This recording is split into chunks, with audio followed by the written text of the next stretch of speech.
السلام عليكم ورحمة الله وبركاته. طلابنا الغاليين عاملين ايه؟ يا رب دايما تكونوا بخير. ان شاء الله صديقي هنحل تدريب مصر في عصري الايوبيين والمماليك. بس يا صديقي ما تنساش تعمل سبسكرايب وتشير الفيديو علشان خاطر بإذن الله نوصل ل100 ألف سبسكرايب.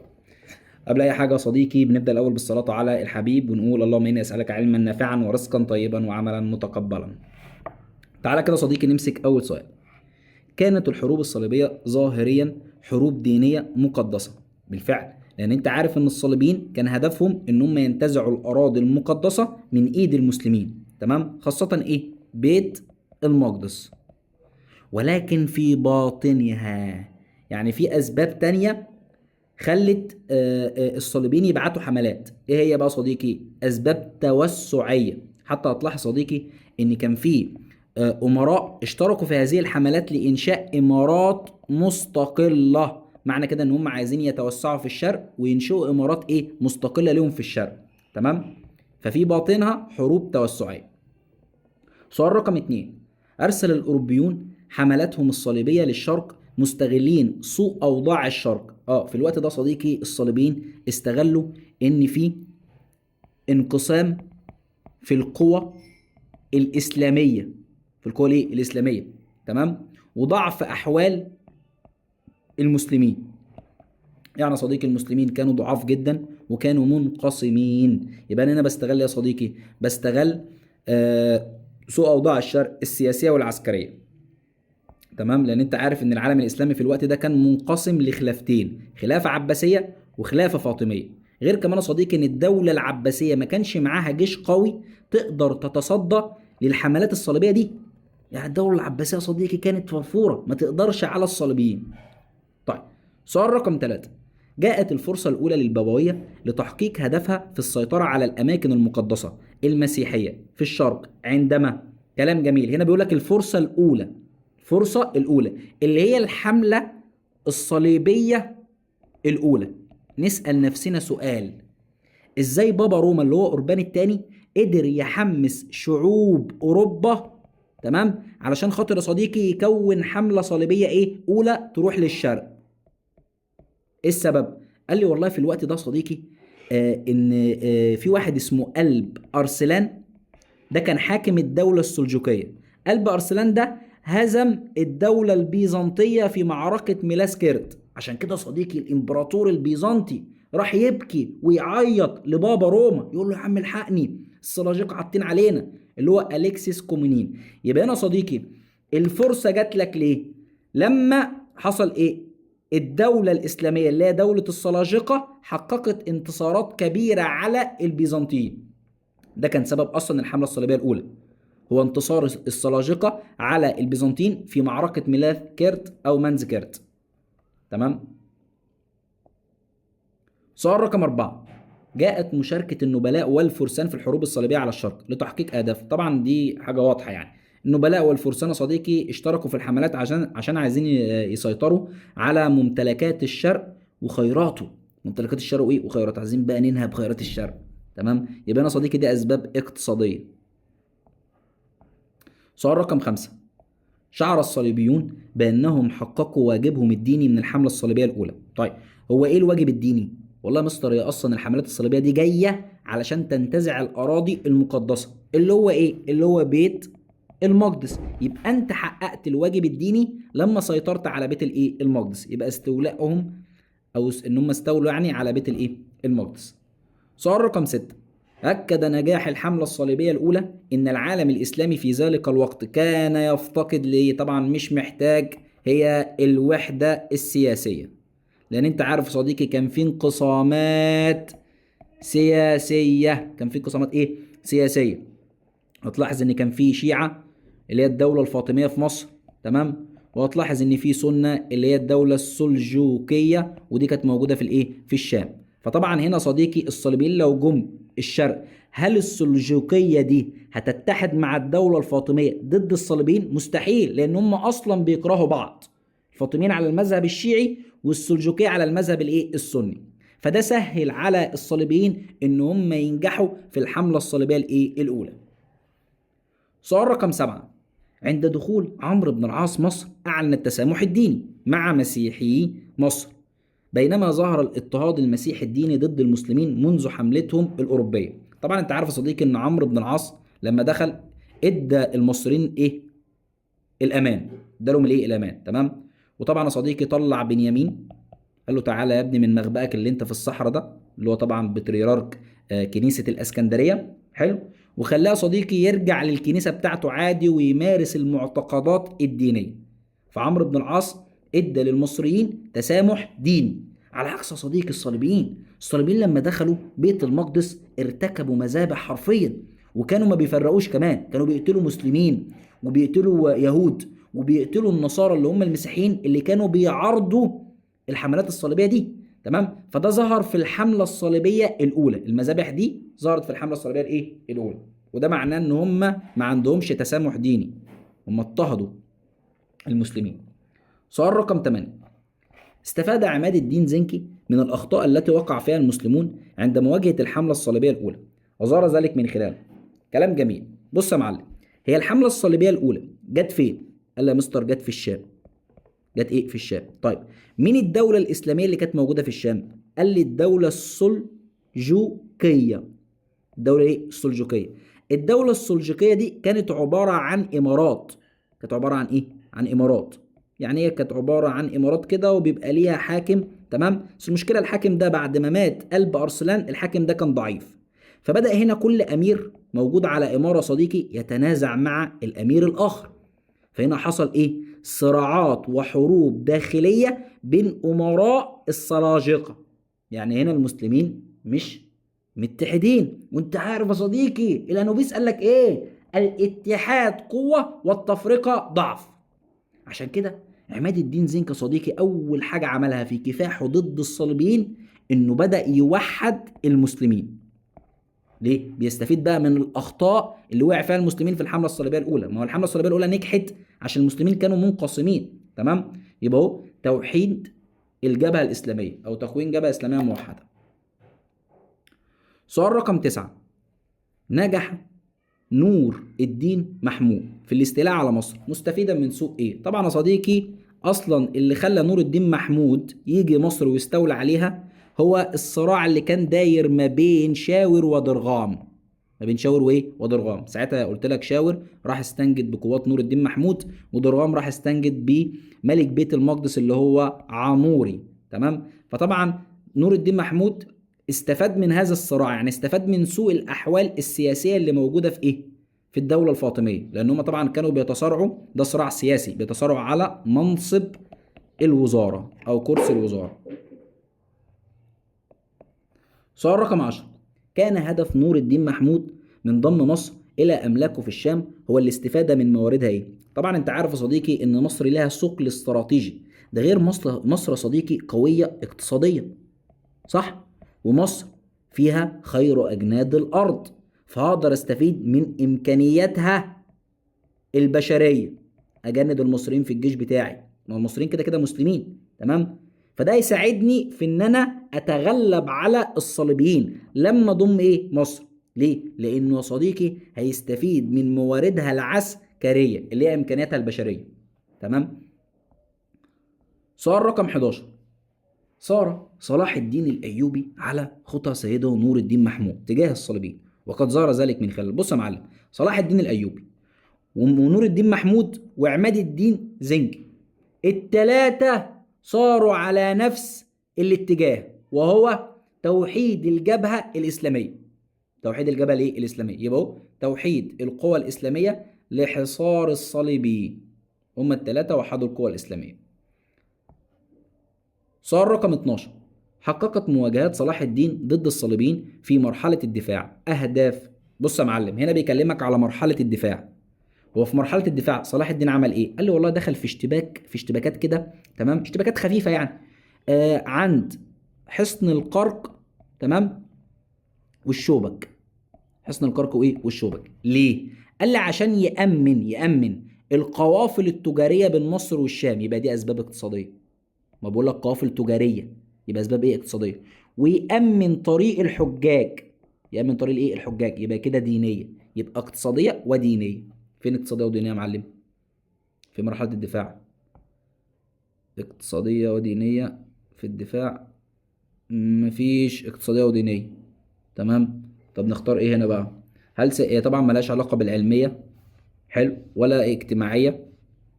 باجتماعية لا. ممكن اقول بقى ايه؟ عسكرية واقتصادية. عسكرية واقتصادية. عارف ليه عسكرية كمان؟ لان عسكرية يا صديقي، لان صلاح الدين هيعمل هدنة في مرحلة الدفاع، ومن خلال الهدنة دي هيقدر يوحد الجبهة الإسلامية. طبعا توحيد الجبهة الإسلامية ده هيخليك تعمل جيش كبير، وبالفعل صلاح الدين هيعمل تعبئة شاملة، فبرضه هحقق أهداف عسكرية واقتصادية. يعني ممكن تلاقيها اقتصادية ودينية، وممكن تلاقيها عسكرية واقتصادية، الاتنين صح. سؤال رقم 13. أحد المكاسب الاقتصادية التي حققها صلاح الدين في الدور الدفاعي ضد الصليبيين. بيقول لك مكسب اقتصادي، ما تجيش تقول لي تأمين طرق الحجاج ده مكسب ديني. توحيد القوى الإسلامية ده مكسب سياسي مش اقتصادي. اشتباك مع الصليبيين في معارك محدودة لا. ولكن يا صديقي هو تأمين طرق التجارة بين مصر والشام، اللي هي تأمين القوافل التجارية اللي بين مصر وإيه والشام، ده مكسب بقى اقتصادي. سؤال رقم 14. وقع صلاح الدين هدنة مع بلدوين الرابع ملك بيت المقدس بهدف استكمال. عشان انا قلت لك صلاح الدين ده اول لما مسك عايز يوحد الجبهة الإسلامية، صح؟ كلام جميل. بس طبعا الموضوع كان صعب بسبب الصراع مع الصليبيين. تمام.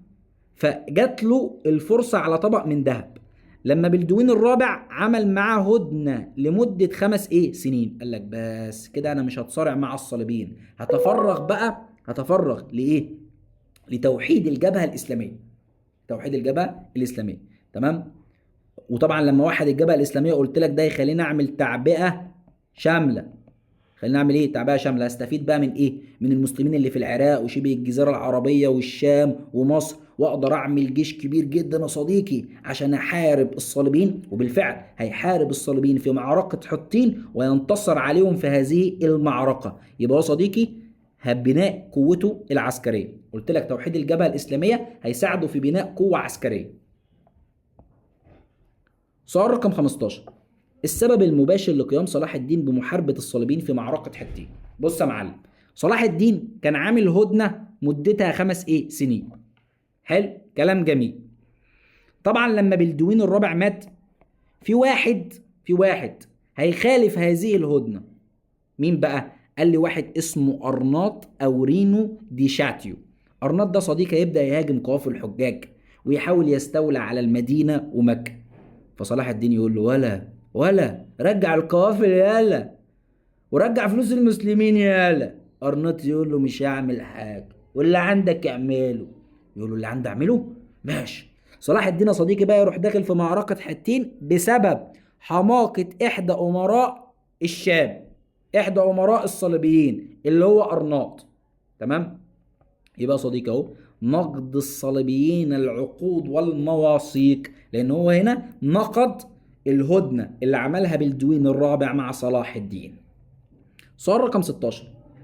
ترجع جذور الانتصار الذي حققه المسلمون على الصليبيين في معركه حطين. بص بيقول لك جذور، الجذر، يعني اول حاجه عملها صلاح الدين عشان يقدر ينتصر على الصليبيين في معركه حطين. اول حاجه، اول ايه حاجه، ايه اول حاجه؟ هل عقد صلاح الدين هدنه مع ملك بيت المقدس؟ سيبها ماشي تمشي.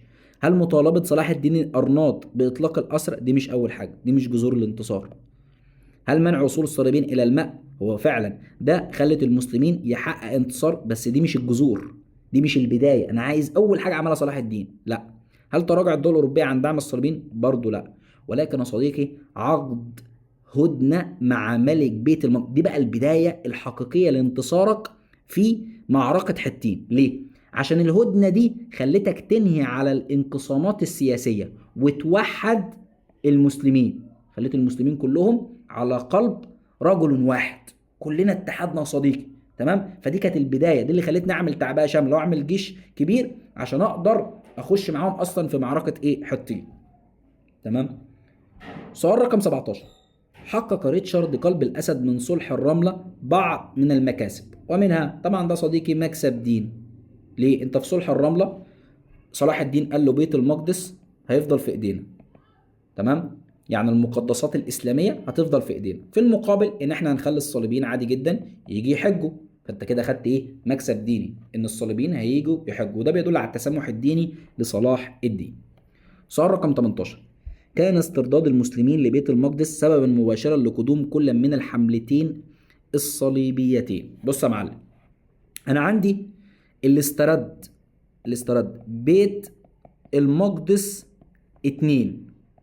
مين هما؟ قال لي صلاح الدين ونجم الدين. الصالح نجم ايه؟ الدين. صلاح الدين لما استرد بيت المقدس جت الحملة الصليبية الثالثة. نجم الدين بمساعدة الخوارزميين لما استرد بيت المقدس جت الحملة الصليبية السبعة. يبقى هنا استرداد المسلمين لبيت المقدس أدى لقدوم الحملات الصليبية الثالثة والإيه؟ والسبعة. سؤال رقم 19. وجه الشبه بين الحملتين الصليبية الخمسة والسادسة يتمثل في إيه؟ طبعا الخمسة هتلاحظ إن كان في حاكم بيحكمنا اسمه الكامل، وطبعا قلنا هو مش كامل، ده راجل ناقص. راجل ايه؟ ناقص. تمام. طب ليه يا عم راجل ناقص؟ ما الراجل زي الفل. لا مش زي الفل خالص. ليه؟ لان في الحمله الصليبيه الخامسه يا صديقي الراجل ده عرض على الصليبيين ديل ان هم ياخدوا بيت المقدس، تمام، في المقابل ان هم يطلعوا من دمياط. والمشكله ان نفس الراجل ده اللي هو الكامل هيسلم بيت المقدس لما تيجي حمله صليبيه سادسه، لما يعمل معاهم معاهده اسمها معاهده يافا. معاهده ايه؟ يافا. يافا ولا يا ماما؟ اسف يا صديقي، اسف. هنا يا صديقي هو موقف الملك الكامل متخاذل من ايه؟ من بيت المقدس. ده ظهر في الحملتين الخمسه والسته، لكن مش استيلاء الصليبيين على القاهره، ولا الصراع بين بين البيت الايوبي. الصراع بين بيت الايوبي يظهر في السته مش في الخمسه، ولا انتصار المسلمين على الصليبيين. سؤال رقم 20. ظروف نجاح الحملة الصليبية السادسة بتشبه ظروف نجاح الحملة الصليبية الأولى.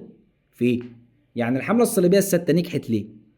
قال لي والله يا مستر هي نجحت عشان كان في انقسام بين أبناء البيت الأيوبي. لو تفتكر قلت لك في واحد اسمه المعظم عيسى، تمام، دخل في خلاف مع أخوه الملك الكامل. طبعا المعظم عيسى ده كان بيحكم الشام، والملك الكامل ده كان بيحكم إيه؟ مصر. هما الاتنين إخوات على فكرة، بس ده عايز يحكم الدولة الأيوبية وده عايز يحكم الدولة الأيوبية، فحصل بينهم خلاف. المعظم عيسى استعان بمين؟ بالخوارزميين، تمام، والكامل هيستعين بالصليبيين، هيكلم فريدريك الثاني، تمام. فطبعا هنا الحملة الصليبية هتيجي عشان في انقسام في العالم الإسلامي، في انقسام بين الإخوات، بين أبناء البيت الأيوبي. وظروف نجاح الحملة الصليبية الأولى بيرجع برضو لانقسام. كان في حروب أصلا داخلية بين أمراء السلاجقة، ده غير إن العالم الإسلامي كله كان منقسم. صح؟ مش قلنا في خلافتين؟ خلافة عباسية وخلافة فاطمية، يعني سنة وشيعة. تمام. يبقى صديقي تفكك المسلمين سياسيا. سؤال رقم 21. أخفت شجرة الدر خبر وفاة زوجها الصالح نجم الدين أيوب في أثناء الحملة الصليبية. يعني هنا شجرة الدر يا صديقي لما جوزها مات ما عادش يقول لهوي يا خرابي يا جوزي مش عارف ايه، ولا عملت الكلام ده يا صديقي. ليه؟ هنا يا صديقي شجرة الدر كانت عارفة لو كانت عرفت الجنود إن جوزها مات روحهم المعنوية هتبدأ تنزل، فقالت لك لا يا باشا أنا عايز أحافظ على تماسك الجيش الإسلامي، عايز أحافظ على الروح المعنوية. عشان كده أخفت خبر وفاة زوجها اللي هو الصالح نجم الدين إيه؟ أيوب. ده ليه؟ للحفاظ على معنويات جنود المسلمين يا صديقي. سؤال رقم 22. ترتب على مقتل المعظم توران شاه حدوث تطور خطير. مين توران شاه ده؟ توران شاه ده آخر حكام الدولة الأيوبية. آخر حكام الدولة الإيه؟ الأيوبية. تمام؟ فآخر حكام الدولة الأيوبية صديقي يبقى ده أدى لسقوط دولة وقيام دولة. سقوط دولة الأيوبية وقيام دولة مملوكية، لأن ده آخر حكام الإيه؟ الدولة الأيوبية. طبعا الراجل ده يموت بالغدر، يعني يموت بالإيه؟ بالغدر يعني. أقطاي والمنصور قلاوون ومعاهم الزار بيبرس هيبقلشوه.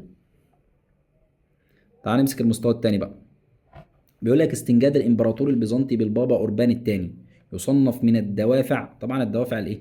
السياسيه طبعا. هو بيستنجده بيقول له يا عم الحق الحق دولتي، الحق الدوله البيزنطيه. الدوله البيزنطيه بتتهان من السلاجقه، فانا عايز دعم. عايز ايه دعم؟ فده بيدل على ان هو بيستنجد بيه استنجاد ايه؟ سياسي. 2. نجحت الحملة الصليبية الأولى في تأسيس 3 إمارات ومملكة حدد من خلال الخريطة التي أمامك أي منها كان أقرب للأراضي المصرية. مش محتاجة، مملكة بيت المقدس أهي هي أقرب للدولة الفاطمية. وعلى فكرة المملكة دي هتشكل خطر كبير جدا أصلا على الدولة الفاطمية، لما جه عموري وكان عايز يقضي على الدولة الفاطمية ويستولى على إيه؟ على مصر. فمملكة بيت الإيه؟ المقدس. امسح ماشي. سؤال رقم 3، من خلال دراستك لأحداث الحملة الصليبية على العالم الإسلامي حدد أي من البقاع الآتية تعرض للخطر الصليبي أولا. طبعا مش بلاد المغرب، بلاد المغرب دي اللي هي إيه زي ليبيا وتونس والجزائر فلا، ولا حاضرة الدولة العباسية اللي هي العاصمة، يعني عاصمة الخلافة العباسية لا، ولكن يا صديقي الساحل الشرقي للبحر المتوسط اللي هي منطقة الإيه؟ الشام. يعني الحملة الصليبية الأولى يا صديقي جت على فين؟ جت على الشام. تمام؟ فالشام بتقع في شرق البحر المتوسط. سؤال رقم 4، وقع بين شقي الرحى. ينطبق هذا المصطلح على الصليبيين في بلاد الشام عندما، يعني ايه المثال ده صديقي؟ بص يا صديقي، دلوقتي مثلا انت واقف هنا، حلو، فمثلا في قوات بتيجي من هنا وفي قوات بتيجي من هنا، فانت كده ايه؟ وقعت بين شقي رحى، يعني اتحصرت. يعني ايه اتحصرت؟ طب المصطلح ده يتم تطبيقه على الصليبيين في بلاد الشام عندما استرد عماد الدين زنكي إمارة الرها. ليه؟ عماد الدين زنكي كان موجود على فين يا شباب؟ في الموصل، هو أمير على الموصل. فبدأ يعمل إيه؟ بدأ إن هو يضم حلب وحمص وحماه. فطبعا حاصر إيه؟ حاصر الرها ودخل واستولى عليها. تمام؟ فلما استولى عليها كده ممكن نطبق عليها اللي هو إيه؟ وقعت بين شقي الرها، لأن هو حاصرها يعني. وبعد برضو ما ضمها بقى في مسلمين في الشام وفي مسلمين تحت، فاتحصرت يعني. اتحصر الصليبيين في الشام، لكن مش استولى الصليبيين على بيت المقدس ولا توفي عماد الدين ولا عقد مع الضيافة. 5، تأمين طرق الحج إلى الأماكن المقدسة بالحجاز سياسة إسلامية راسخة. أي من القادة المسلمين نجح في تأمين طريق الحج الإسلامي مما تعرض له من أخطار؟ حلو، مين اللي أمن طريق الحجاج؟ يعني مين من دول أمن طريق الحجاج؟ طبعا هو صلاح الدين ومحمد بن طاغ. فاكر محمد بن طاغ قبل ما يمسك حكم مصر أظهر مهارته العسكرية، تمام، لما أمن طريق الحجاج. لما أمن طريق ليه الحجاج من الأعراب. فاكر أنت الأعراب اللي هم الحرامية اللي عايزين يسرقوا القوافل؟ فهو طبعا أنقذ القوافل دي وأمن طريق الإيه؟ الحجاج. تمام. وصلاح الدين برضو أمن طريق الحجاج في مرحلة الدفاع لو تفتكر، لما دخل في اشتباكات في الشوبك وإيه؟ وحصن القرن. فهم الاتنين أمنوا طريق الحجاج. 6، أحسن المسلمون استخدام مواردهم الطبيعية والبيئة الجغرافية في حسم الكثير من المعارك. أي من المعارك الآتية ينطبق عليها هذا الأمر؟ يعني أنا المسلمين أحسنوا استخدام مواردهم الطبيعية والبيئة الجغرافية فين؟ قال لي دي في معركة حطين. معلش يا مستر، هي معركة حطين المسلمين أحسنوا استغلال الموارد الطبيعية إزاي؟ أقول لك يا صديقي، لو تفتكر لما صلاح الدين الأيوبي جري جري جري وراح وقف قدام بحيرة طبرية. بحيرة دي طبري ليه؟ عشان يمنع المية على العدو. فالعدو لما يعطش ويجي لي طبعا هيبقى منهك، فهنتصر عليه بسهولة، زي ما عمل الرسول صلى الله عليه وسلم في غزوة بدر يا صديقي.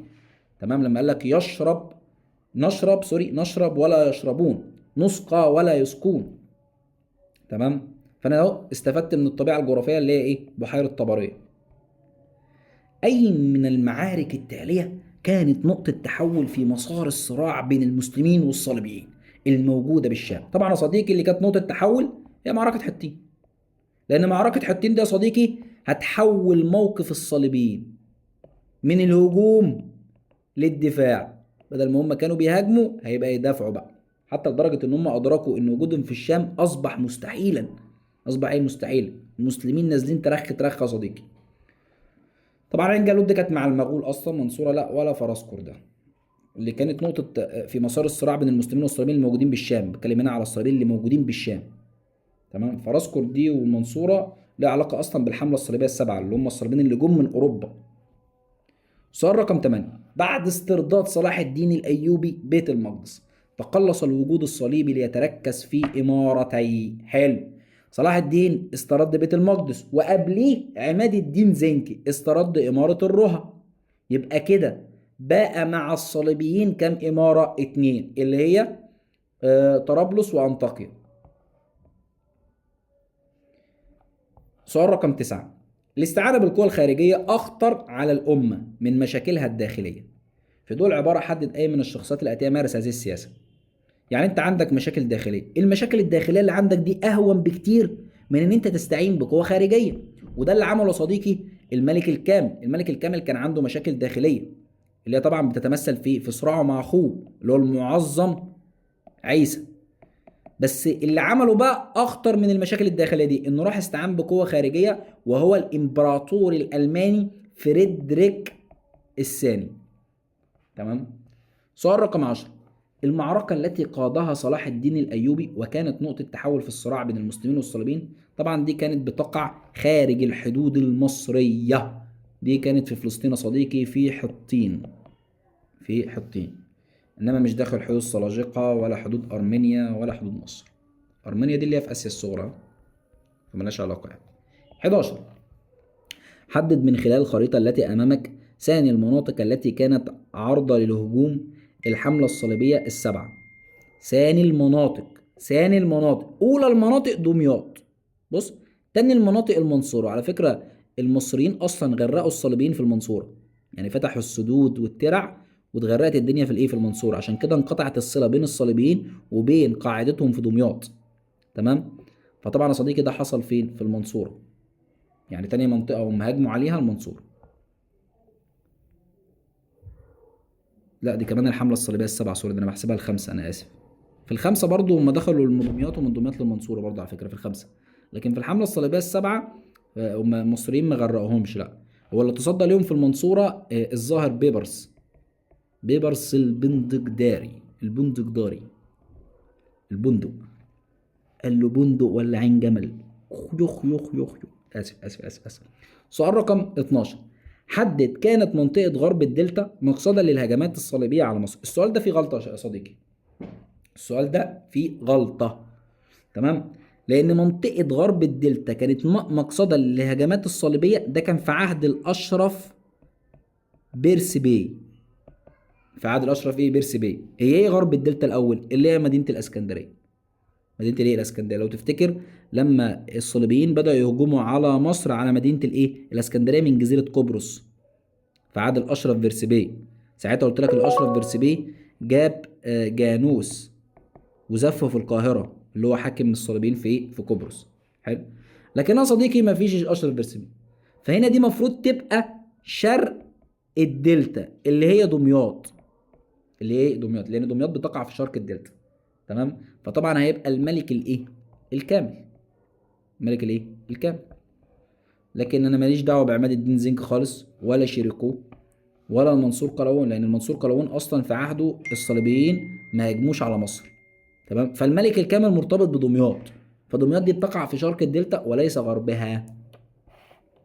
والله العظيم عايز اقول لكم يعني كتاب الاضواء بياخد اسئله من كتاب الامتحان وبيستشفها غلط يعني، بس ما علينا يعني. سؤال رقم 13. ضعف الحاكم وتفضيله لمصلحته الشخصيه يؤدي الى ضياع الحقوق وفقدان هيبه الدوله. اي من الحكام الايوبيين تنطبق عليه هذه المقوله؟ يعني انت ضعيف وفي نفس الوقت ضيعت الحقوق وفقدت للدولة هيبتها. طبعا ده الكامل. الكامل يا صديقي اللي كان متخاذل مع الصليبيين، كان متخاذل قصدي تجاه الصليبيين. الراجل ده كان متخاذل جدا لدرجة ان هو سلمهم بيت المقدس. يعني صلاح الدين كان بيحافظ على المقدسات الإسلامية، الراجل ده راح عمل ايه؟ سلمهم المقدسات الإسلامية، اداهم بيت المقدس، فضاعت الحقوق يا صديقي. تعال نتكلم على المستوى التالت. أول سؤال بيقول لك استنتج من خلال دراستك ترتب على معركة ميلاثكيرت اللي هي منزكيرت. طبعا اللي انتصر فيها قلب أرسلان على الإمبراطور الروماني رومانوس. تمام. اداله العلقة التمام. بعد رومانوس ما مات جه واحد اسمه أليكسيوس كومينين. يا بابا الحقني يا بابا روما، الحقني، لقد هزمنا على يد المسلمين، والمسلمين كفتهم بتقوى وبتزيد. والدولة البيزنطية في خطر. فهنا صديقي هيكلم بابا روما، وبابا روما هيبدأ يبعت الحملة الصليبية الأولى. يبقى أهو التحالف بين السياسة والدين في أوروبا، إن الدولة البيزنطية تمام هتبدأ تتحالف مع بابا روما اللي هو إيه؟ اللي هو طبعا بابا كنيسة روما. يبقى أنا كده بتحالف مع الدين يعني في أوروبا. سؤال رقم 2، نستدل من تبني البابا أوربان الثاني دعوة شعوب أوروبا لشن حملات مسيحية تجاه العالم الإسلامي على، يعني البابا أوربان الثاني كان بيدعو شعوب أوروبا إن هم يعملوا حملات مسيحية. ليه؟ سوري، ده بتستدل منه على إيه؟ إننا صديقي رجال الدين بيلعبوا دور سياسي. بيلعبوا دور إيه سياسي؟ إن هم اللي بيجهزوا حملات صليبية ويروحوا يحاربوا المسلمين، فأنت كده بتقوم بدور إيه؟ سياسي. يبقى ده الدور السياسي لرجال الدين. اللي بيعمل الكلام ده صديقي المفروض دول، يعني مثلا زي دولة ألمانيا، إمبراطورية ألمانيا، مثلا زي البيزنطية. تمام، دي دول، دي كيانات سياسية. كيانات إيه سياسية؟ هي اللي صديقي بتعلن الحرب على دول تانية. لكن لما يكون بابا روما بيجمع مسيحيين من كل الدول عشان يروحوا يهجموا على المسلمين في الشرق، كده هو بيقوم بدور سياسي. يقوم بدور إيه؟ سياسي. سؤال رقم 3، قاد مسيحيو الغرب الأوروبي حروبا على المسلمين في الشرق لانتزاع الأراضي المقدسة المسيحية وفقا للعبارة عند تحليل وجود الصليبي أواخر القرن الحادي عشر. إيه أواخر القرن الحادي؟ أنت عارف الحملة الصليبية الأولى إمتى؟ أهو 1096 ميلادية. ده كده القرن الكام؟ تمسك أول رقمين وتزود يبقى أنت في القرن الإيه؟ ال11، أواخر القرن ال11. دي الحملة الصليبية الأولى عموما يعني. الحملة الصليبية الأولى. حلو. عند تحليل وجود الصليبي نستنتج ايه؟ هل هيمنة الصليبيين على مدن الشام؟ طبعا، ما سيطروا على ساحل الشام وعملوا امارات في الشام زي الرها وطرابلس وانطاكيا، وكمان عملوا مملكة زي بيت المقدس. كل ده في ايه؟ في الشام. لكن هم ما سيطروش على سواحل العراق ولا حوار سلمي ولا التهديد الصليبي للفاطميين من الغرب. من الغرب لا طبعا. يعني مثلا الدولة الفاطمية قايمة في مصر هنا، يعني الصليبيين بيهاجموا من الغرب من هنا؟ لا، ولا تهديدها من ناحية الغرب يعني.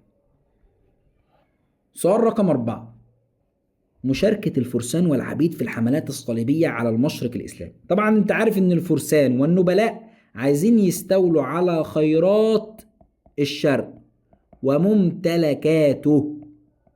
تمام. ليه يا عم؟ يا اوروبا ما فيهاش غير ولا ايه؟ قال لك لا، اوروبا كانت في العصور المظلمة، اوروبا كانت حالتها كحيانة بمعنى اصح كده. الشرق هو اللي كان فيه خير ومليان بقى، مليان عز. والعبيد برضه صديق اشتركوا في الحملات عشان يخرجوا من الأزمات الاقتصادية. عشان يخرجوا من الأزمات الايه؟ الاقتصادية. فمعنى كده ان هما الاتنين دخلوا عشان خاطر أوروبا متدهورة اقتصاديا. ما انا عايز اروح استولى على خير الشرق ليه؟ لأن أوروبا ما فيهاش خير، أوضاع الاقتصادية متدهورة. تمام. والعبيد برضه بيشتركوا في الحملات عشان عايزين يخرجوا من الأزمات الاقتصادية. أوروبا كانت فيها أزمات اقتصادية، لكن مش تفوق عسكري ولا سيطرة الطار العلماني ولا انتشار العداء. أصلا ما كانش في عدالة اجتماعية في أوروبا. 5، انعدام المقاومة المنظمة، قيام الحروب الداخلية، تفكك القوى الإسلامية، انقسام القوى في الشام. أدى وجود هذه الحالات إلى نجاح الحملة الصليبية الأولى. تمام. يعني كل الحاجات دي أو قلنا طبعا تفكك قوى إسلامية. قوى إسلامية كانت متفككة، دولة فاطمية ودولة سلجوقية موجودة في الشام، في حروب داخلية بين أمراء السلجوقيين. انعدام مقاومة منظمة، ما كانش فيه مقاومة منظمة لأن المسلمين مش متحدين. فده أدى إلى نجاح الحملة الصليبية الأولى وتأسيس إمارات لهم في الشرق زي إمارة الرها وأنطاكيا وطرابلس.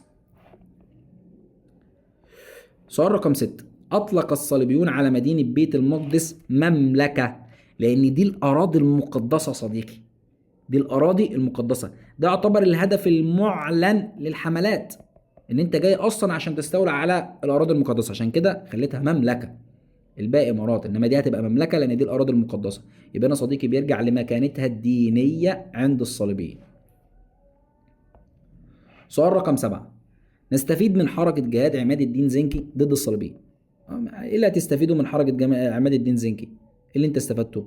ان انت لازم تتحد، لان الاتحاد قوة والتفرقة ضعف.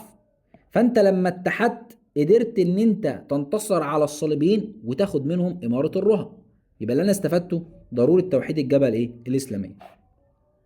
سؤال رقم 8، نجح صلاح الدين الايوبي في ضم مصر الى املاك نور الدين محمود. نستدل من ذلك على حدوث تغيرات بمصر في النواحي يعني حصلت تغيرات بمصر في النواحي ايه؟ طبعا النواحي السياسيه والدينيه. ليه؟ النواحي السياسيه لان انت اسقطت دوله وهي الدوله الفاطميه، وفي نفس الوقت اسقطت المذهب الشيعي ورجعت المذهب السني. رجعت المذهب ايه السني، خليت خلاص مصر تحت سيطره ايه المذهب السني. تمام، اللي هي تابعه طبعا للدوله الايه العباسيه اللي هم السنيين. 9.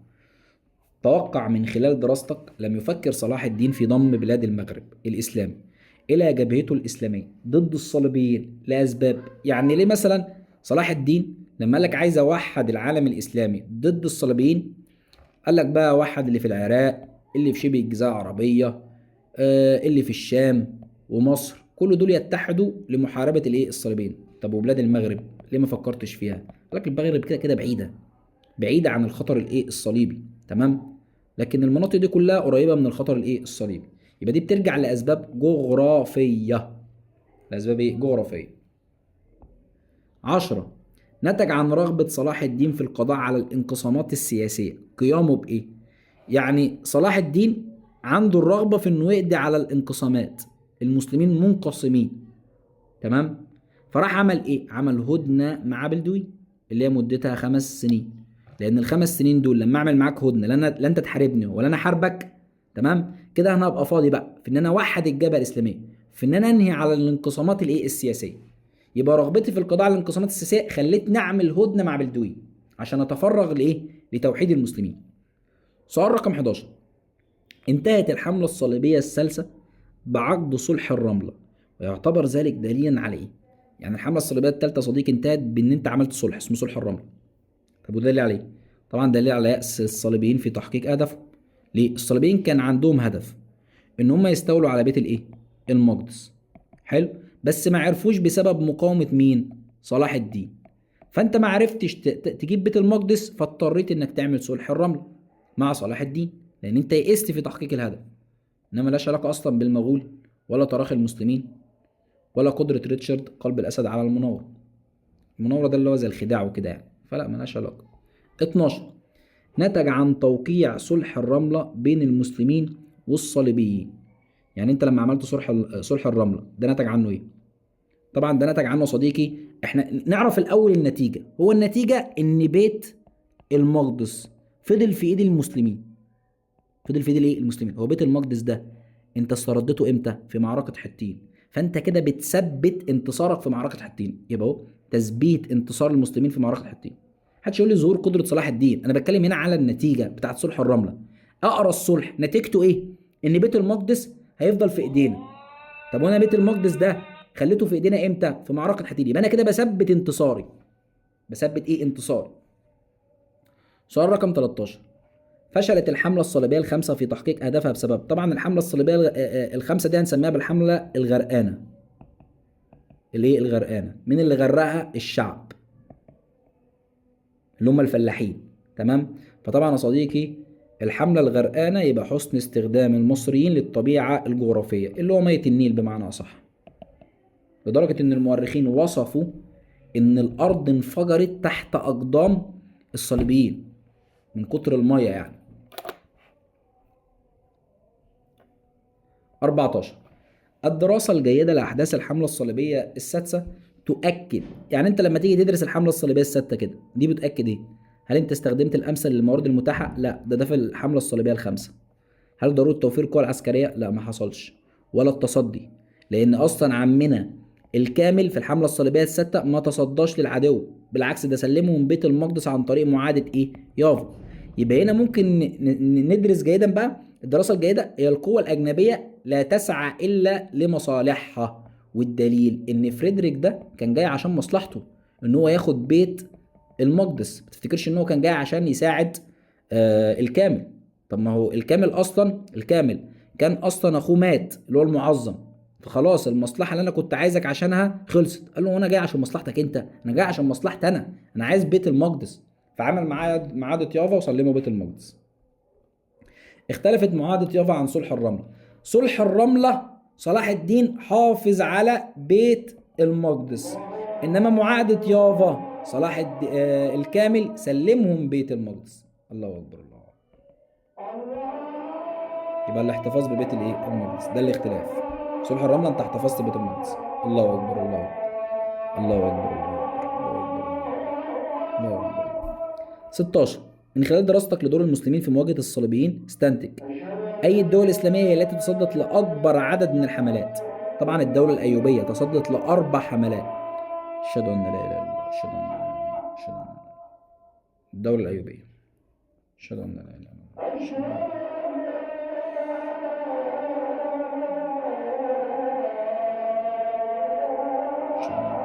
أشهد أن لا إله إلا الله. رغم اختلاف توجه الحملتين الصليبيتين الثالثة والسابعة فإن القاسم المشترك بينهم رغبة الصليبيين في تحقيق أهدافهم العقدية. معلش يا مستر، ايه رغبة الصليبيين في تحقيق أهدافهم العقدية؟ إن الصليبيين عايزين يستولوا على بيت المقدس، يعني هم باعتين الحملة الصليبية الثالثة عشان يستولوا على بيت المقدس، والسبعة عشان يستولوا على بيت المقدس. يبقى أنت عايز تحقق هدفك العقائدية وهو انتزاع الأراضي المقدسة من أيدي الصليبيين. أشهد أن محمد رسول الله، أشهد أن محمد رسول الله. 18. إخفاء شجر الدر خبر وفاة زوجها واستدعاء ابن طوران شاه دليلا على، طبعا دي كانت أزمة حصلت في الحملة الصليبية السابعة إن جوزها مات. هل هي قدرت تدير الأزمة دي؟ طبعا خبت خبر وفاة جوزها عشان تحافظ على الروح المعنوية، واستدعت ابنه طوران شاه إنه يجي من الشام عشان يكمل كفاح ضد الصليبيين. يبقى ده بيدل على قدرتها على إدارة الإيه؟ الأزمة. لا حول ولا قوة إلا بالله، لا حول ولا قوة إلا بالله.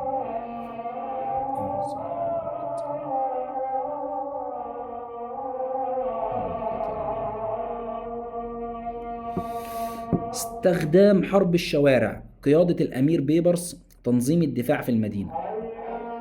نتج عن هذه الأحداث إيه يا شباب؟ حرب الشوارع والأمير بيبرس لما انتصر في المنصورة. تمام، كل ده أدى يا صديقي، أدى إلى تمكن الصليبيين من المنصورة؟ لا، ده احنا اللي انتصرنا، ولا انسحاب المسلمين ولا سقوط المنصورة، بل هزيمة الصليبيين وأسر لويس التاسع. لا حول ولا قوة إلا بالله. لأن الصليبيين هيتهزموا خصوصا بعد كده في معركة فراسكور في دمياط، وهيتأسر لويس التاسع على يد طوران إيه؟ شاه. 20. رضا المماليك الناصرية عن شجرة الدر دليل على إيه؟ المماليك يا صديقي قوة عسكرية، فلما يرضوا عن شجرة الدر ويخليها سلطان على مصر والشام يبقى ده بيدل على أهمية دعم القوة العسكرية للسلطة. طول ما أنت معاك القوة العسكرية تمام فأنت هتمسك السلطة، فهم راضيين عنها وموافقين إن هي تبقى سلطان على مصر وإيه؟ والشام. تعالى بقى يا حبيب قلبي نتكلم عن الجزء الثاني. نمسك أول سؤال، بيقول لك تشابهت ظروف وصول سيف الدين قطز إلى حكم مصر مع، طبعا يا صديقي سيف الدين قطز مسك بالوصاية.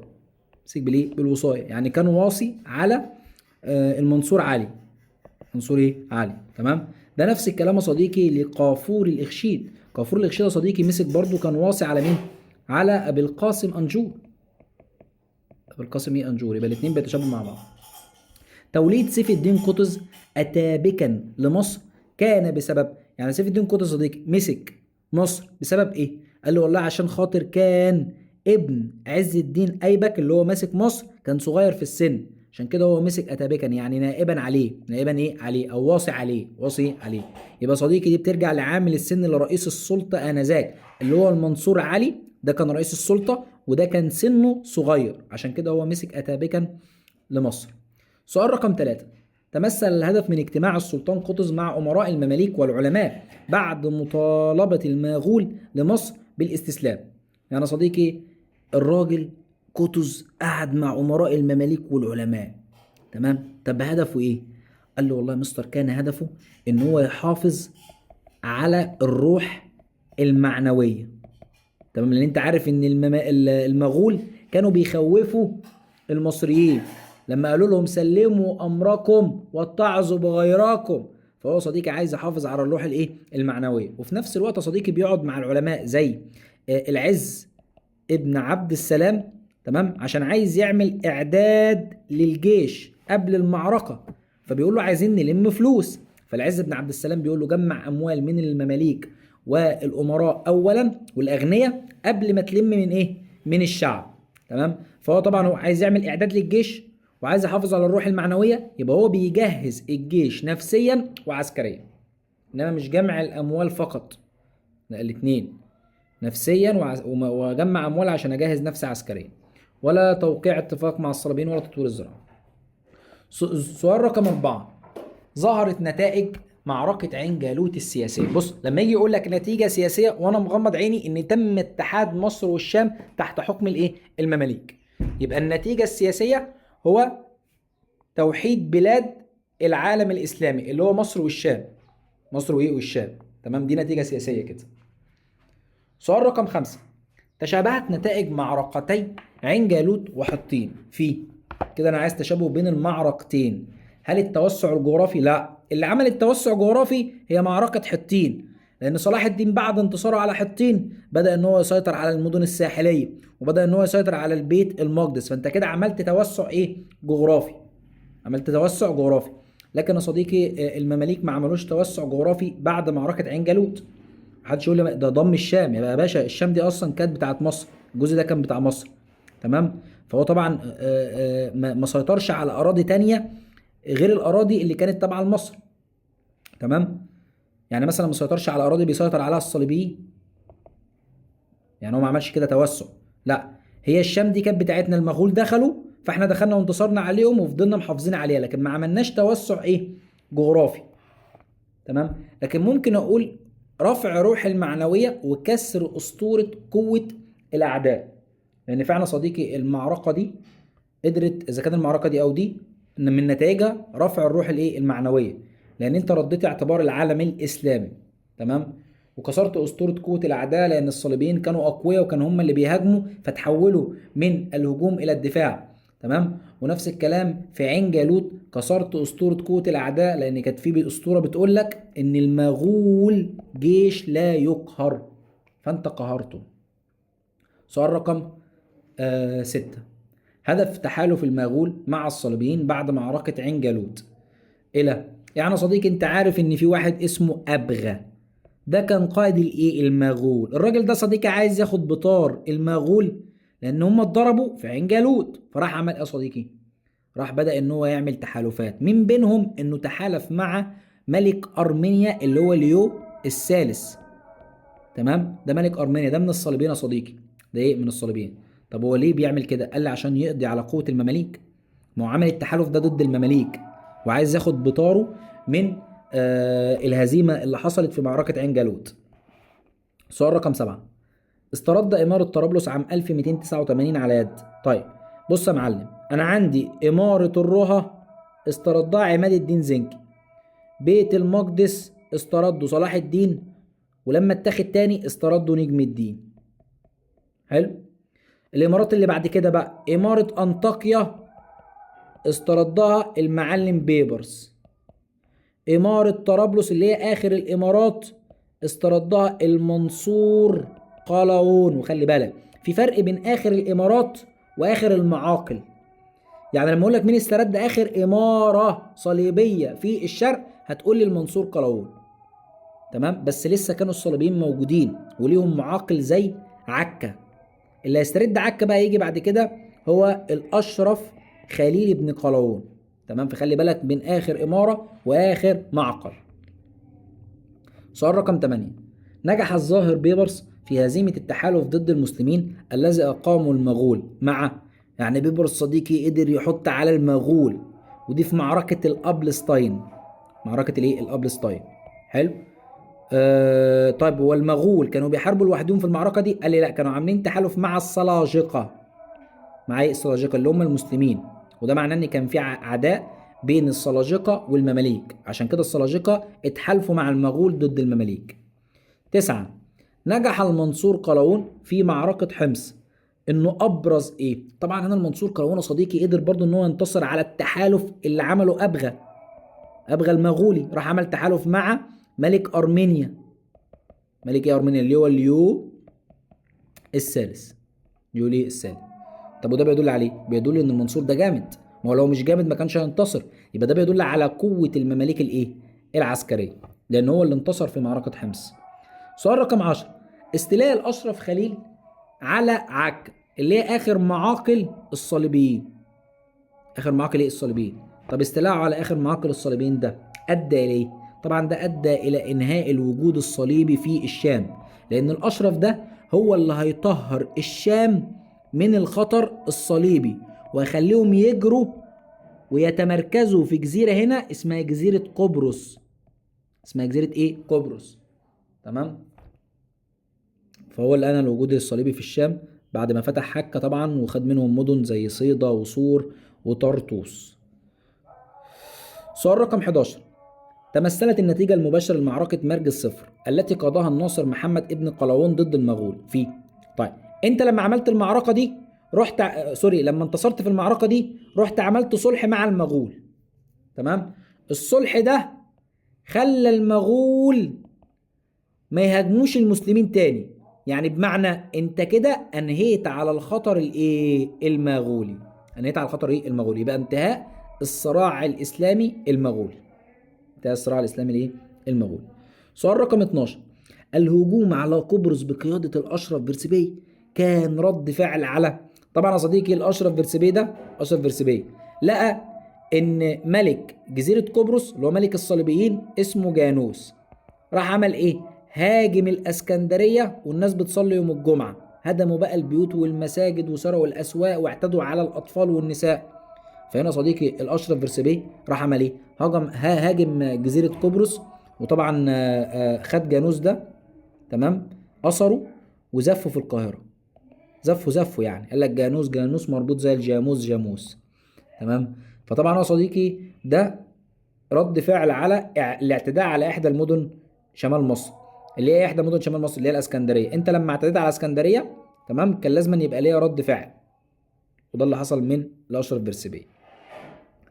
يتسم دور الاشرف بيرسبي في حمايه المشرق الاسلامي طبعا يا صديقي بالقوه العسكريه والسيطره البحريه. انت قدرت تحمي المسلمين يا صديقي بسبب قوتك العسكريه، انك رحت ضربت جزيره قبرص واخضعتها. وايه واخضعتها؟ طب يا مش دي جزيره، يعني هتروح تخضعها ازاي؟ قال لي عن طريق الاساطيل بتاعتي، فانا استخدمت الاساطيل بتاعتي في اخضاع جزيره قبرص وحققت السيطره الايه؟ البحريه، بحيث ان هم ما يهاجموش عليا تاني. 14. نجح المماليك في تامين مصر من الخطر الصليبي عندما. المماليك يا صديقي قدروا ان هم يامنوا مصر من الخطر الصليبي عندما ايه بقى؟ عندما صديقي اخضعوا جزيره قبرص. انت لما اخضعت جزيره قبرص خلاص انتهى الخطر الصليبي. خلاص الصليبيين يا صديقي ما بقوش يشكلوا خطر على الاسلام او على المسلمين. تمام. يعني هو بيقول لك اهو انت نجحت في تامين مصر خلاص، الصليبيين ما بقوش يشكلوا عليك خطر. ما بقوش ايه؟ اخر واحد بقى قضى على الصليبيين وما بقوا خلاهم ما يشكلوش خطر هو الاشرف بيرسبي. سؤال رقم 1. الفراغ السياسي يسهم في حدوث الاضطرابات. من خلال دراستك تنطبق هذه العبارة على. طبعا يا صديقي كلمة الفراغ السياسي بمعنى ان الكرسي بلا حاكم. يعني ايه؟ يعني مفيش حد بيحكم الدولة، مفيش حاكم بيحكم الدولة، ده فراغ سياسي. فده ادى الى حدوث ايه؟ اضطرابات. يبقى الكلام ده حصل بعد مقتل عز الدين ايبك. لما شجر الدر قتلت ايه؟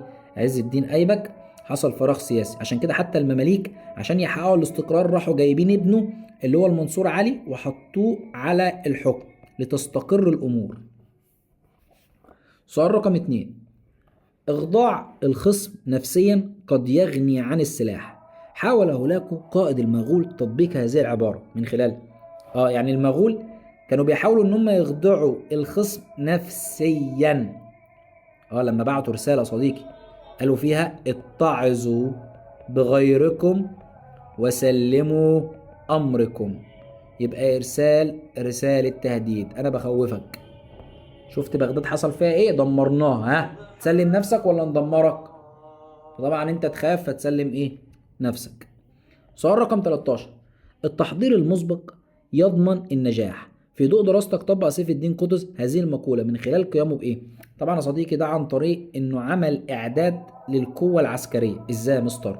أقول لك يا صديقي، مش أنا قلت لك وقعد مع الأمراء وعلماء الدين عشان يرفع من الروح المعنوية، وبدأ يعمل بقى إعداد للقوة العسكرية إن هو يجمع أموال ويخلي علماء الدين ينادوا في المنابر: يلا يا مصريين، يلا يا حبايبي اطلعوا عشان تدافعوا عن البلد، دافعوا عن الايه؟ عن البلد. تمام. فهو انا بعمل ايه؟ بعمل اعداد للقوه العسكريه، بعمل حشد، بعمل تعبئه، بخلي المصريين كلهم يشتركوا عشان يدافعوا عن بلادهم، وبجمع الفلوس. فده التحضير المسبق، ده قبل ما اخش في المعركه. تمام. وده خلاني انجح فعلا في معركه عين جالوت وانتصر فيها. المعركه دي اللي انقذت العالم الاسلامي. سؤال رقم 4.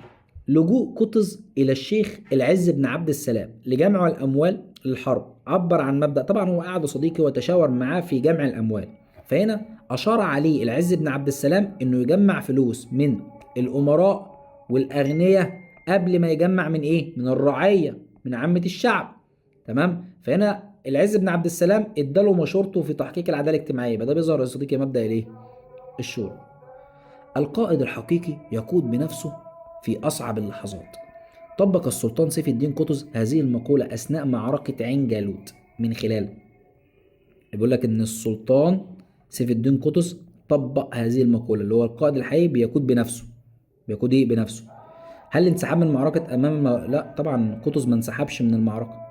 هل قيادة الهجوم بنفسه وتحفيز الجيش المصري على القتال؟ طبعا هو اللي طلع قاد الإيه؟ الهجوم بنفسه. فاكر يا صديقي عمل إيه؟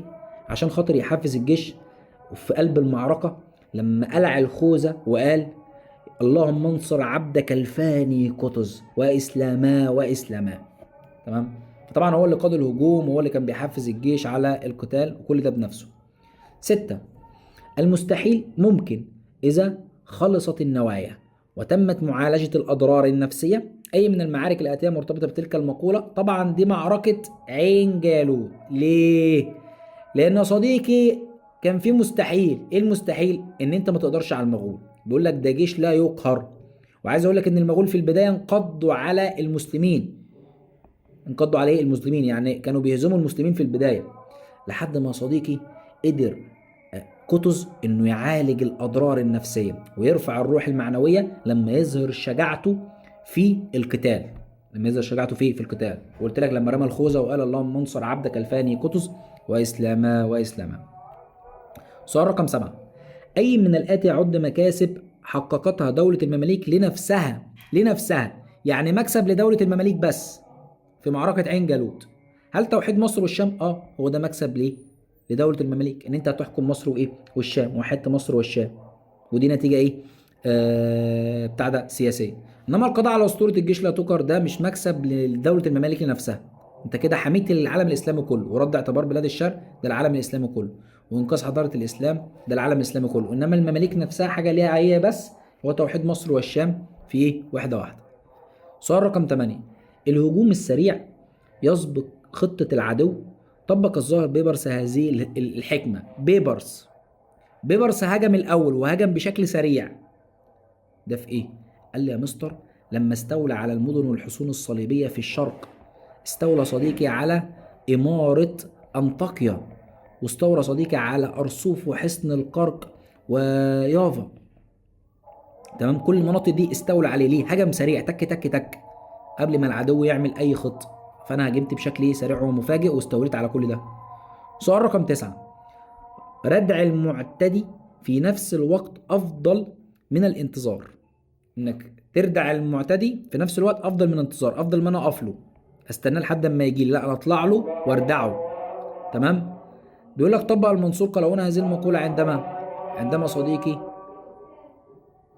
تصدى لتحالف معركة حمص، لأنه طبعا هزم المغول اللي كانوا عاملين تحالف مع ملك أرمينيا اللي هو صديقي اسمه ليو الثالث. تمام. سؤال رقم 10.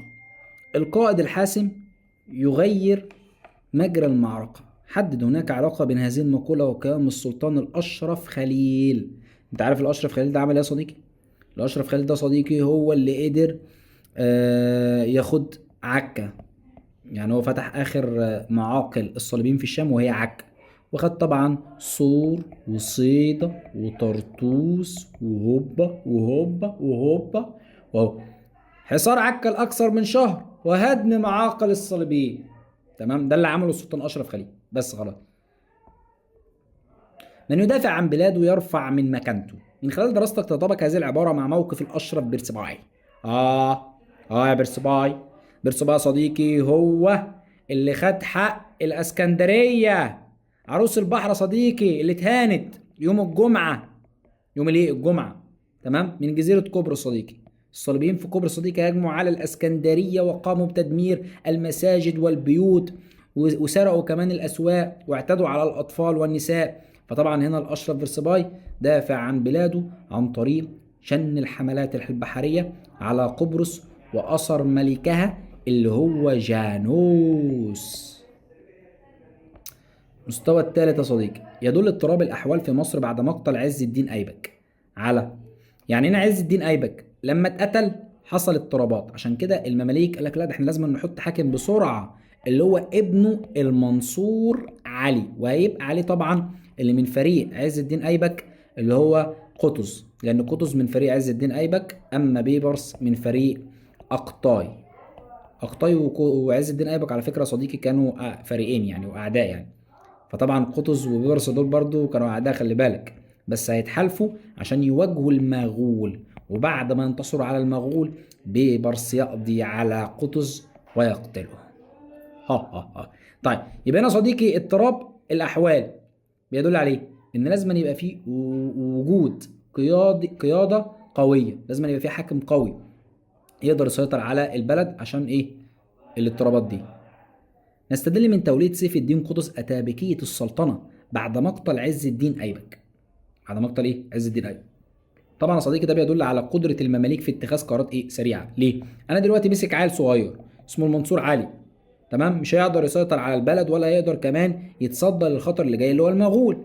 عشان كده المماليك اتخذوا قرار سريع ان اللي يبقى نائب للمعز سوري للمنصور علي، نائب للمنصور علي هو قطز، وبسرعه، لان هو ده اللي هيقدر يتصدى للخطر المغول والبلد هتستقر تحت قيادته. 3. دخل المغول بغداد بقيادة هولاكو صديقي، وقاموا بتدميرها وقتلوا الخليفة العباسي. في ضوء هذا الحدث التاريخي نستنتج ايه؟ ايه اللي انت بتستنتجه؟ يعني ايه اللي انت بتستنتجه من الكلام ده؟ سقوط اعلى سلطة عربية واسلامية في الشرق. خليفة المسلمين يا صديقي مات. خليفة المسلمين ايه؟ مات، اللي هو المستعصم بالله. مستعصم بالايه؟ بالله. تمام، فانت قضيت على اعلى سلطة عربية واسلامية اللي هو المستعصم بالايه؟ بالله، خليفة المسلمين. رسالة لكم رسالة تهديد إلى قطز. تهديد بيدل عليه طبعا يا صديقي المغول بقيادة هولاكو كانوا عايزين يستلموا مصر بدون قتال عن طريق الترهيب أو التخويف، إن أنا أخوفك. تمام، فده بنقول عليها حرب إيه؟ حرب نفسية. بعد إسقاط المغول لبغداد واستيلائهم على بلاد الشام، عمل المغول على الاستعداد للزحف إلى مصر. يدل استعانة المغول للزحف إلى مصر على، اشمعنى راحوا لمصر؟ ما صديقي خلاص مصر دي لو وقعت هيقع العالم الإسلامي، لأن اللي بيدافع عن العالم الإسلامي هو مين؟ مصر. فمصر دي تعتبر هدف استراتيجي. هدف إيه؟ استراتيجي. دي لو وقعت خلاص كل سنة وأنت طيب. خلاص إيه؟ كل سنة وأنت، عشان كده هم اتجهوا على طول لمصر. يلا يا باشا نسيطر عليه، على مصر. سيطرنا على مصر خلاص، خلاص كده باي باي، عالم اسلامي اتدمر والحضاره الاسلاميه تتدمر. 6. نستدل من رد قطز على رساله هولاكو زعيم المغول. يعني يا صديقي قطز عمل ايه؟ عمل ايه؟ جاب الرسل طبعا قطع رؤوسهم وعلقهم على باب زويله. حلو. فطبعا انا صديقي اللي هو عمله ده ايه؟ اللي هو عمله ده صديقي بيدل ان هو مش خايف. ومش بس كده، ده عشان يرفع الروح المعنوية لدى المصريين، ويقدر يعمل ايه؟ يحشد المصريين. يلا ما تخافوش، دول شوية هفاءات، ده انا لسه قاتلهم. فعمل حشد شعب يا صديقي، حشد شعبي لمهاجمة الايه؟ العدو. يبقى هو صديقي ضرورة الحشد الشعبي لمواجهة الايه؟ العدو. لان هو خلى علماء الدين يا صديقي ينادوا في المنابر، يقولوا للمصريين اطلعوا ودافعوا عن البلاد، دافعوا عن الدين الاسلامي يا مسلمين. 7. من خلال دراستك استنتج الدرس المستفاد من اجتماع قطز مع العلماء والأمراء لجمع الأموال وإعداد الجيش. هو طبعا قعدت مع العلماء والأمراء كله قعدت معاه. تمام، ده معناه إن الجميع شارك في حماية الإيه؟ البلد. إنما مش أهمية تغيير مبادئ الحرب المفاجئة. ما غيرتش مبادئها، ولا ضروره الاهتمام بالتنميه الصناعيه، ولا ضروره دراسه مواضع ضعف العدو. لا، انا مش مجمعهم عشان ادرس هو ضعيف في ايه. انا هنا بخلي كل يشارك، هنلم فلوس ازاي، هنرفع الروح المعنويه ازاي. انما انا ما اتكلمتش عن نقاط ضعف العدو. سؤال رقم 8. جاء موقف العز بن عبد السلام في الإعداد لجيش معركة عين جالوت ليؤكد على. هنا العز بن عبد السلام قال له لو هتلم فلوس ما تلمش من الرعاية بس، لا، لم كمان من الايه، أغنياء والأمراء والمماليك، دول تلم منهم قبل ما تلم من الرعاية. تمام، يعني لم من دول الأول، بعد كده لم من دول. يبقى كده الجميع هيشارك في ايه؟ الجميع هيشارك في حماية الوطن. يبقى الدفاع عن الوطن مسؤولية الايه؟ الجميع. رفض قطز الاستسلام لهولاكو يعد دليلا عليه. طبعا ده بيدل على قوة قطز، يبقى قوة الإرادة السياسية والعسكرية. من خلال دراستك استنتج الاستراتيجية العسكرية التي استخدمها قطز في مواجهة المغول في معركة عين جالوت. تمام، وعمل ايه؟ قال لك يا باشا انا هبدأ اعمل ايه؟ هبدأ ههجم على العدو. قلت له يعني إيه؟ قال لي انا مش هستنى المغول لحد ما يجوا مصر، لا، انا هطلع هاجمهم بره البلد، بره مصر. وبالفعل يا صديقي طلع لهم يا صديقي، وخش معاهم في معركة عين جالوت بفلسطين. يبقى صديقي اهو هجوم مفاجئ للقائد وتحفيز الجنود، لأنه طبعا رفع من الروح المعنوية للجنود أثناء المعركة. إنما هو ما اتبعش سياسة الحصار ولا انتظار المغول ولا الانسحاب من أمام العدو على مراحل. استنتج من خلال دراستك لنتائج معركة عين جالوت. كان توحيد مصر والشام تحت حكم المماليك مهما، نتيجة لأنه طبعا مصر هنا صديقي بقى اللي هتبدا تحمي العالم الاسلامي، لان خلاص الخلافه سقطت، الخلافه العباسيه سقطت. فهنا اللي هيتولى حمايه العالم الاسلامي هي مصر، وطبعا باتحاد مع الشام. فده يؤدي الى صديقي انه هيساعد على تنسيق القوى العسكريه لمواجهه الاخطار. تمام، يعني ده هيخلي في تنسيق القوى العسكريه، التنسيق بين مصر والشام، ونستفيد من الشام والمصريين في حمايه الاخطار على العالم الإسلامي. من خلال دراستك لأعمال بيبرس استنتج هدف بيبرس من استيلاءه على حصون مثل القرق وأرسوف. يعني ليه بيبرس استولى على القرق وأرسوف؟ عشان يضعف من نفوذ الصليبيين في الشام يا صديقي، وتقوى نفوذ المسلمين في منطقة الايه؟ الشام. يبقى أنا بعمل ايه؟ بعزز سلطة المماليك على المشرق الايه؟ الإسلامي. بعمل تعزيز اهو، سلطتنا بتبدأ تقوى أكتر وأكتر على الصليبيين في المشرق الإسلامي. لكن مش عم بعمل علاقات سياسيه مع الفرس، ولا انشاء علاقات تجاريه، ولا فتح باب التفاوض، لا. من خلال دراستك استنتج الهدف الاستراتيجي الذي حققه المنصور قلاوون باستيلاء على حصن المرقب وطرابلس. ايه الهدف الاستراتيجي؟ ان انت صديقي امنت الساحل والسيطره على المدن الهامه. تمام، لان انا سيطرت اهو على حصن المرقب وطرابلس اللي هي بتقع على ساحل الشام. فانا لما اسيطر على المنطقه دي كده انا مامن الساحل خلاص. امنت ليه الساحل؟ عشان ما يجيلهمش اي امدادات تانية ولا اي حاجه. يبقى تامين الساحل وسيطرت على مدن مهمه، مش انسحاب، لا، ولا اقامه علاقات تجاريه، ولا اعتماد على التحالفات مع الصليبيين، وما تحالفش اصلا مع الصليبيين. من خلال دراستك لتوقف المغول عن مهاجمه المشرق بعد معركه مرج الصفر، فان الاستنتاج الأهم من هذا الحدث يعني المغول بعد المعركه دي خلاص خطرهم توقف، ما بقوش يهاجموا على المسلمين. فهنا بيرجع ليه؟ لأن المماليك انتصروا عليهم انتصار حاسم، فالانتصار ده هو اللي كان سبب في ردع العدو. يعني انت لو ما كنتش انتصرت عليه في معركة مرج الصفر ما كانش هيعمل معاك صلح وما يهجمش عليك تاني. ما يهجمش عليك ايه تاني؟ فعشان انتصارك ده هو اللي خلاه خلاص انا يئست بقى، انا مش قادر على المماليك. يدل موقف السلطان الاشرف بيرسبي من الملك جانوس. تعالى بقى يا جانوس بقى، ده انا هربطك وازفك بقى، ومش هطلعك غير بفدية كبيرة. طبعا هو ما عفاش، ولكن يا صديقي أظهر له قدرة المماليك العسكرية. راح وسيطر على قبرص وأسره وزفه في القاهرة. قال لك جانوس مربوط زي الجاموس جاموس. 16. من خلال دراستك يدل استمرار قبرص في دفع الجزية حتى دخول العثمانيين على إن. يعني يا صديقي قبرص فضلت بتدفع الجزية. ده طبعا مين اللي سيطر على قبرص؟ قال لي الأشرف بيرسبي هو اللي سيطر على قبرص. تمام، ومن بعدها وقبرص بتدفع الجزية. طب ده بيدل على ايه؟ بيدل على ان المماليك فرضوا نفوذا مستمرا طويل المدى. انت متخيل فضلت تدفع الجزية لحد ما جه في 1517 ودخل سليم الاول مصر وقضى على الدولة المملوكية. من خلال دراستك لدور المماليك في مواجهة المغول والصليبيين تستنتج ايه؟ ان المماليك هم خط الدفاع الاول طبعا. يعني تخيل احنا اللي حمينا المسلمين من الخطر المغولي والصليبي الاثنين. قضيت على الصليبيين خالص، طردتهم من الشام. يعني المماليك هم اللي طردوا الصليبيين من الشام. المماليك هم اللي قضوا على المغول، وقفوا خطرهم. اذا كان بقى لما انتصروا في معركة عين جالوت، او اذا كان بيبرس لما انتصر في الابلستاين، او اذا كان المنصور قلاوون لما انتصر في معركة حمص، او عندك الناصر محمد بن قلاوون لما انتصر في مرج الصفر. تمام. فبص المماليك انتصروا على المغول في 4 معارك: عين جالوت والابلستاين وحمص ومرج الصفر. فالمماليك كانوا خط الدفاع الاول عن المشرق.